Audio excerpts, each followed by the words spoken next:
ಬಿಸಿ ಬಿಸಿ ಮುದ್ದೆ ಜೊತೆ ಬಸ್ಸಾರು ಸೊಪ್ಪಿನ ಪಲ್ಯ ತಿಂತಾ ಇದ್ದರೆ ಅದ್ರ ಮಜಾನೇ ಬೇರೆ ಅಲ್ವಾ ಫ್ರೆಂಡ್ಸ್. ಇವತ್ತು ನಾನು ನಿಮಗೆ ಶೇರ್ ಮಾಡ್ತಾಯಿದ್ದೀನಿ ಒಂದೊಳ್ಳೆ ಹೆಲ್ತಿ ರೆಸಿಪಿ. ಇದು ಮೆಂತ್ಯ ಸಬ್ಸಿಗೆ ಸೊಪ್ಪು ಹಾಕಿಬಿಟ್ಟು ಬಸ್ಸಾರು ಹಾಗೆಯೇ ಪಲ್ಯ ಮಾಡೋ ರೆಸಿಪಿ ಎರಡನ್ನೂ ಇವತ್ತು ನಾನು ಈ ವಿಡಿಯೋದಲ್ಲಿ ಶೇರ್ ಮಾಡ್ತಾಯಿದ್ದೀನಿ.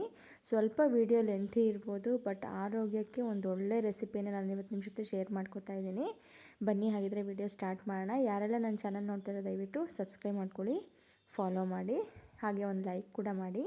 ಇವಾಗ ನೋಡಿ, ನಾನು ಮೆಂತ್ಯ ಮತ್ತು ಸಬ್ಸಿಗೆನ ಒಂದು ಮೆಂತ್ಯ ಒಂದು 4 ಕಟ್ಟು, ಸಬ್ಸಿಗೆ ಒಂದು 2 ಕಟ್ಟು ಚೆನ್ನಾಗೆ ಒಂದು 5-6 ಸಾರಿ ಚೆನ್ನಾಗಿ ಮಣ್ಣೆಲ್ಲ ಹೊರಟೋಗ್ಬೇಕು ಆ ರೀತಿಲಿ ಚೆನ್ನಾಗಿ ತೊಳೆದಿಟ್ಕೊಂಡಿದ್ದೀನಿ. ಇವಾಗ ನಾನು ಸಾಂಬಾರಿಗೆ ಬೇಳೆ ಹಾಕ್ಕೊಂಡು ಮಾಡ್ತಾಯಿದ್ದೀನಿ. ಬೇಳೆ ಬದಲಿಗೆ ನೀವು ಬೇಕಿದ್ರೆ ಯಾವ್ದಾದ್ರು ನೆನೆಸಿಟ್ಟಿರೋಂತಹ ಕಾಳುಗಳು ಕೂಡ ಹಾಕೋಬೋದು. ಹೆಸರು ಕಾಳು, ಕಡಲೆಕಾಳು. ನಾನಿಲ್ಲಿ ಕಾಫಿ ಕುಡಿಯೋ ಗ್ಲಾಸಲ್ಲಿ 1 ಗ್ಲಾಸ್ ಬೇಳೆನ ಚೆನ್ನಾಗಿ ತೊಳೆದು ಈಗ ಒಂದು ಪಾತ್ರೆಗೆ ಸ್ವಲ್ಪ ನೀರು ಹಾಕಿ ಇವಾಗ ತೊಳೆದಿಟ್ಟಿರೋಂತಹ ಬೇಳೆ, ಬೇಕಾದ್ರೆ ನೀವೊಂದು ನೀರು ಯಾವ ಅಳತೆಲಿ ಅಂತಂದರೆ ನೀವು ಬೇಳೆ ಯಾವ ಲೋಟದಲ್ಲಿ ಹಾಕ್ತೀರೋ ಅದರಲ್ಲಿ 4 ಲೋಟ ನೀರು ಹಾಕ್ಕೊಳ್ಳಿ. ಈ ಬೇಳೆ ಬೇಯೋಕ್ಕೆ ಸ್ವಲ್ಪ ಎಣ್ಣೆ ಹಾಕಿದ್ರೆ ಬೇಗನೆ ಬೆಂದ್ಬಿಡುತ್ತೆ. ಸೊ ಹಾಗಾಗಿ 1 ಸ್ಪೂನ್ ಎಣ್ಣೆ ಹಾಕಿ ಚೆನ್ನಾಗಿ ಬೇಳೆ ಬೇಯಿಸ್ಕೊಳ್ಳಿ. ನೀವು ಆಲ್ಮೋಸ್ಟ್ ಒಂದು 80% ನಿಮಗೆ ಬೇಳೆ ಬೆಂದಿರಬೇಕು. 80% ಬೆಂದ ನಂತರ ನೀವು ಸೊಪ್ಪನ್ನು ಸೇರಿಸ್ಕೋಬೇಕಾಗತ್ತೆ. ಇಲ್ಲಾಂದರೆ ಬೇಳೆ ಬೇಯಲಿಲ್ಲ ಅಂದರೆ ನಮಗೆ ಪಲ್ಯದಲ್ಲೆಲ್ಲ ಅಗಿಯೋಕ್ಕಾಗಲ್ಲ, ತಿನ್ನೋಕ್ಕಾಗಲ್ಲ. ಸೊ ಹಂಗೆ ಇವಾಗ ನಾನಿಲ್ಲಿ ಸಾಂಬಾರಿಗೆ ಏನೇನು ಅಂತ ರೆಸಿಪಿ ಶೇರ್ ಮಾಡ್ತಾಯಿದ್ದೀನಿ. ಕಾಯಿ ತುರಿನ ಸ್ವಲ್ಪ ತರ್ತರಿಯಾಗಿ ರುಬ್ಬಿಟ್ಕೊಂಡಿದ್ದೀನಿ, 2 ಟೊಮ್ಯಾಟೊ, ಹಾಗೆಯೇ ಹುಣಸೆಹಣ್ಣೆ ಮೇಯ್ನ್ ನಮಗೆ ಬಸ್ಸಾರಿಗೆ. ಹುಣಸೆಹಣ್ಣು, 1 ದಪ್ಪ ಈರುಳ್ಳಿ, ಶುಂಠಿ, ಬೆಳ್ಳುಳ್ಳಿ ಹಾಕ್ಕೊಂಡಿದ್ದೀನಿ. ಹಾಗೆಯೇ ಖಾರಕ್ಕೆ ಸಾಂಬಾರು ಪುಡಿ 1-2 ಸ್ಪೂನು, ಧನಿಯಾ ಪುಡಿ 1-2 ಸ್ಪೂನು, ಹಾಗೆಯೇ ಖಾರದ ಪುಡಿ 3 ಸ್ಪೂನು. ಖಾರಕ್ಕೆ ತಕ್ಕಂಗೆ ಹಾಕ್ಕೊಂಡಿದ್ದೀನಿ ನಾನು. ನಿಮಗೆ ಖಾರಕ್ಕೆ ತಕ್ಕಂಗೆ ಹಾಕ್ಕೊಳ್ಳಿ. ನಾನು 3 ಸ್ಪೂನ್ ಸೇರಿಸ್ಕೊಂಡಿದ್ದೀನಿ. ಇದರಲ್ಲಿ ಕನ್ಫ್ಯೂಸ್ ಆಗಿಬಿಡಿ, ಬಸ್ಸಾರು ಮಾಡೋಕ್ಕೆ ಬರೋದೇ ಇಲ್ಲ ಅಂತ ತುಂಬ ಜನ ಹೇಳ್ತಾ ಇರ್ತಾರೆ, ನಮ್ಗೆ ಬಸ್ಸಾರೇ ಮಾಡೋಕ್ಕೆ ಬರಲ್ಲ ಅಂತ. ಇದಕ್ಕೆ ಒಂದು ಅರ್ಧ ಸ್ಪೂನಷ್ಟು ಜೀರಿಗೆನೂ ಸೇರಿಸ್ಕೊಳ್ಳಿ.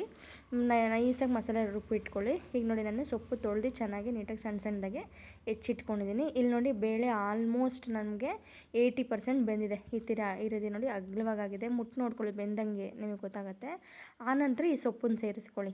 ಅಲ್ಲಿವರೆಗೂ ಸೊಪ್ಪು ಸೇರಿಸ್ಕೊಬಿಡಿ, ಬೇಳೆ ಬೇಯ್ತಾನೆ ಇರಲಿ. ರುಚಿಗೆ ಈಗ ಸೊಪ್ಪು ಸೇರಿಸ್ಬಿಟ್ಟು ರುಚಿಗೆ ತಕ್ಕಷ್ಟು ಉಪ್ಪನ್ನು ಸೇರಿಸ್ಬಿಟ್ಟು ಒಂದು 10 ನಿಮಿಷ ಬೇಯಿಸಿದ್ರೆ ನಮಗೆ ಸೊಪ್ಪು ಬೇಗನೆ ಬೆಂದೋಗ್ಬಿಡುತ್ತೆ. ಸೊ ಅಲ್ಲಿಗೆ ಬೇಳೆ ನಮಗೆ 100% ಬೆಂದಿದೆ ಅಂತ ಆಗುತ್ತೆ. 10 ನಿಮಿಷ ಚೆನ್ನಾಗಿ ಬೇಯಿಸ್ಕೊಳ್ಳಿ, ಸೊಪ್ಪೆಲ್ಲ ಬೇಯಲಿ. ರುಚಿಗೆ ತಕ್ಕಷ್ಟು ಉಪ್ಪು ಸೇರಿಸ್ಕೊಂಡಿರಿ. ಈಗ ನೋಡಿ, ನಾನು ನಿಮಗೆ ಗೊತ್ತಾಗಲಿ ಅಂದ್ಬಿಟ್ಟು ಸ್ಟವ್ನ ಸಿಮ್ ಮಾಡಿಬಿಟ್ಟು ಈಗ ಒಂದು ಪಾತ್ರೆಯಿಂದ ಈ ರೀತಿ ಸೋಸೋದು ಬರುತ್ತಲ್ಲ, ಅದಕ್ಕೆ ಈ ರೀತಿ ಹಾಕೋಬೇಕು. ಕೆಳಗಡೆ ಒಂದು ಪಾತ್ರೆ ಇಟ್ಟಿರಬೇಕು, ಅದ್ರ ಮೇಲೆ ಈ ಥರ ನಾವು ಸೊಪ್ಪು ಸೋಸ್ತೀವಲ್ಲ ಅದನ್ನ ಇಟ್ಕೊಂಡು ಈ ರೀತಿ ಬಸಿಬೇಕು. ಬಸಿದಾಗ ನಮಗೆ ಸೊಪ್ಪು ಬೇಳೆ ಎಲ್ಲ ಮೇಲಿರುತ್ತೆ, ಹಾಗೆಯೇ ರಸ, ಸೊಪ್ಪಲ್ಲಿರೋಂತಹ ನಾವು ಸಾಂಬಾರ್ಗೆ ಹಾಕೋಕ್ಕೆ ಬಸ್ಸಾರು ರಸ ಕೆಳಗಡೆ ಪಾತ್ರೆಯಲ್ಲಿರುತ್ತೆ. ಈ ರೀತಿ ನಾವು ಸೊಪ್ಪು ಸೋಸ್ಕೊಂಡು ಈಗ ಒಗ್ಗರಣೆಗೆ ಹಾಕೊಳ್ಳೋಣ. ಇವಾಗ ಸಾಂಬಾರು ಒಗ್ಗರಣೆ ತೋರಿಸ್ತೀನಿ. ನಾನೇನು ಸೊಪ್ಪು ಬೇಯಿಸ್ಕೊಂಡಿದ್ನಲ್ಲ ಅದೇ ಪಾತ್ರೆಯಲ್ಲಿ ಮಾಡ್ತಾಯಿದ್ದೀನಿ. ಸ್ವಲ್ಪ ಎಣ್ಣೆ, ಹಾಗೆಯೇ 1/4 ಟೀ ಸ್ಪೂನಷ್ಟು ಸಾಸಿವೆ, ಹಾಗೆ ಕರಿಬೇವು, 1 ಈರುಳ್ಳಿನ ಉದ್ದುದ್ದವಾಗಿ ಕಟ್ ಮಾಡ್ಕೊಂಡಿದ್ದೀನಿ. ಇದನ್ನು ಸ್ವಲ್ಪ ಲೈಟಾಗಿ ಫ್ರೈ ಮಾಡ್ಕೊಳ್ಳಿ. ಫ್ರೈ ಮಾಡ್ಕೊಂಡು ನಂತರ ನಾವೇನು ಆವಾಗಲೇ ರುಬ್ಬಿಟ್ಕೊಂಡಿದ್ವಲ್ಲ ಬಸ್ಸಾರಿಗೆ ಮಸಾಲೆ, ಸೊ ಅದನ್ನು ಸೇರಿಸ್ಬೇಕಾಗತ್ತೆ. ಈಗ ನೋಡಿ, ಚೆನ್ನಾಗಿ ಫ್ರೈ ಆಗಿದೆ. ಇದಕ್ಕೆ ಮಸಾಲೆ ಸೇರಿಸ್ಕೊಂಡು ನೀರು ಹಾಕೋಕ್ಕೆ ಹೋಗ್ಬಿಡಿ. ಫಸ್ಟು ಜಾರಿಗೆ ನಾವೇನು ಬಸ್ತಿರ್ತೀವಲ್ಲ ನೀರು, ಸೊಪ್ಪು ಬೇಯಿಸ್ಕೊಂಡಿರೋದು ಅದನ್ನು ಹಾಕಿ ನೀಟಾಗೆಲ್ಲ ತೊಳ್ಕೊಂಡು ಅದರಲ್ಲೇ ಅದೇ ನೀರನ್ನು ಹಾಕ್ಕೊಳ್ಳಿ. ಆಮೇಲೆ ಎಕ್ಸ್ಟ್ರಾ ನಿಮಗೆ ಬೇಕು ಅನಿಸಿದ್ರೆ ನೀರು ಹಾಕ್ಕೊಳ್ಳಿ. ನೀರೇ ನೀವು ಸೇರ್ಸೋಕ್ಕೆ ಹೋಗಬೇಡಿ, ಯಾಕೆಂದರೆ ನಾವು ಕಟ್ಟು ತೆಗೆದಿಟ್ಟಿರ್ತೀವಲ್ಲ ಸೊಪ್ಪು ಬೇಯಿಸಿರೋದು, ಬೇಳೆ ಬೇಯಿಸಿರೋ ಕಟ್ಟು.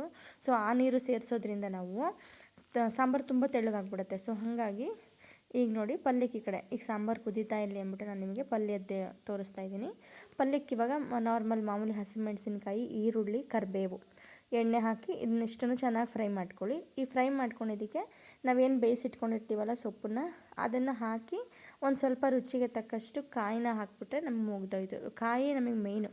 ಈ ಸೊಪ್ಪು ಪಲ್ಯಕ್ಕೆ ನೀವು ತೆಂಗಿನಕಾಯಿ ತುರಿ ಹಾಕಿದ್ರೇ ಟೇಸ್ಟ್ ತುಂಬ ಚೆನ್ನಾಗಿರುತ್ತೆ. ನೋಡಿ, ಒಂದು ಸ್ವಲ್ಪ ಕಾಯಿ ತುರಿನ ಹಾಕ್ಕೊಂಡು ಚೆನ್ನಾಗಿ ನಾನು ಮಿಕ್ಸ್ ಮಾಡ್ಕೊತೀನಿ. ಹಾಗೆಯೇ ಉಪ್ಪು ಒಂದು ಸರಿ ನೋಡ್ಕೊಳ್ಳಿ. ನೀವು ಸೊಪ್ಪು ಬೇಯುವಾಗ ಒಂದು ಸ್ವಲ್ಪ ಉಪ್ಪು ಹಾಕಿರ್ತೀರಲ್ವ, ಇವಾಗ ಒಂದು ಸರಿ ಸೊಪ್ಪು ಒಂದು ಸ್ವಲ್ಪ ತಿಂದು ನೋಡಿದ್ರೆ ನಿಮಗೆ ಗೊತ್ತಾಗುತ್ತೆ ಉಪ್ಪು ಬೇಕೋ ಬೇಡವೋ ಅಂತ ನೋಡ್ಬಿಟ್ಟು ಹಾಕ್ಕೊಳ್ಳಿ. ಈಗ ಫೈನಲಾಗಿ ನಾನು ಇದಕ್ಕೆ ಈ ಸೊಪ್ಪು ಪಲ್ಯಕ್ಕೆ ಒಂದು ಸ್ವಲ್ಪ ಬಸ್ಸಾರು ಇರುತ್ತಲ್ಲ, ಸೊ ಆ ಬಸ್ಸಾರನ್ನು ಸ್ವಲ್ಪ ಸೇರಿಸ್ಕೊಳ್ಳಿ. ಆವಾಗ ಸ್ವಲ್ಪ ಟೇಸ್ಟ್ ನಮಗೆ ಚೆನ್ನಾಗಿರುತ್ತೆ. ನೋಡಿ, ನಾನು ಸಾಂಬಾರು ಆ ಕಡೆ ಕುದಿಯೋಕೆ ಇಟ್ಟಿದ್ದೀನಿ, ಒಂದು ಕಡೆ ಪಲ್ಯ ಮಾಡ್ತಾಯಿದ್ದೀನಿ. ಒಂದು 3 ಸೌಟಷ್ಟು ಸಾಂಬಾರು ಹಾಕ್ಕೊಂಡು ಕುದಿಸ್ಕೊಂಡ್ರೆ ಪಲ್ಯ ಟೇಸ್ಟೇ ಒಂಥರ ಡಿಫ್ರೆಂಟಾಗಿರುತ್ತೆ, ಚೆನ್ನಾಗೂ ಇರುತ್ತೆ. ಸೊ ಹಾಗಾಗಿ ಈಗ ನೋಡಿ ಈಗ ಹಾಕ್ಕೊಂಡಿದ್ದೀನಲ್ಲ, ಚೆನ್ನಾಗಿ ಮಿಕ್ಸ್ ಮಾಡಿಕೊಂಡು ಒಂದು 5 ನಿಮಿಷ ಬೆಂದ್ಬಿಟ್ರೆ ಸಾಕಿದು ಪಲ್ಯ ರೆಡಿ ಆಗಿಬಿಡುತ್ತೆ. ಯಾಕೆಂದರೆ ಸೊಪ್ಪು ನಾವು ಬೇಯಿಸ್ಕೊಂಡಿರ್ತೀವಲ್ವ, ಇದಕ್ಕೆ ಬರೀ ಒಗ್ಗರಣೆ ಕೊಡೋದು ಅಷ್ಟೇ ನೆಸೆಸಿಟಿ ಇರುತ್ತೆ ಅಷ್ಟೇ.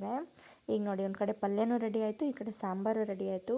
ತುಂಬ ಕ್ವಿಕ್ಕಾಗಿ ಬೇಗನೆ ಮಾಡ್ಕೋಬಹುದು, ಒಂದು ಸ್ವಲ್ಪ ಪೇಷನ್ಸ್ ಬೇಕು ಅಷ್ಟೇ. ನೀವು ಮಾಡಿಕೊಂಡ್ರೆ ಒಂದು ಒಳ್ಳೆ ಹೆಲ್ದಿ ರೆಸಿಪಿ. ಬಸ್ಸಾರು, ಮುದ್ದೆ, ಸೊಪ್ಪಿನ ಪಲ್ಯ ತಿಂತಾಯಿದ್ರೆ ನಿಜವಾಗ್ಲೂ ಹೇಳ್ತೀನಿ ಅದರಂಥ ಟೇಸ್ಟ್ ಇನ್ಯಾವುದು ನಮಗೆ ಬೇಡ ಅಂತ ಅನಿಸ್ಬಿಡುತ್ತೆ, ಅಷ್ಟು ಚೆನ್ನಾಗಿರುತ್ತೆ. ನೀವು ಒಂದು ಸರಿ ಟ್ರೈ ಮಾಡಿ ಮನೆಯಲ್ಲಿ. ಯಾರೆಲ್ಲ ನನ್ನ ಚಾನಲ್ ನೋಡ್ತಾ ಇರೋ ದಯವಿಟ್ಟು ಫಾಲೋ ಮಾಡ್ಕೊಳ್ಳಿ, ಸಬ್ಸ್ಕ್ರೈಬ್ ಮಾಡಿ.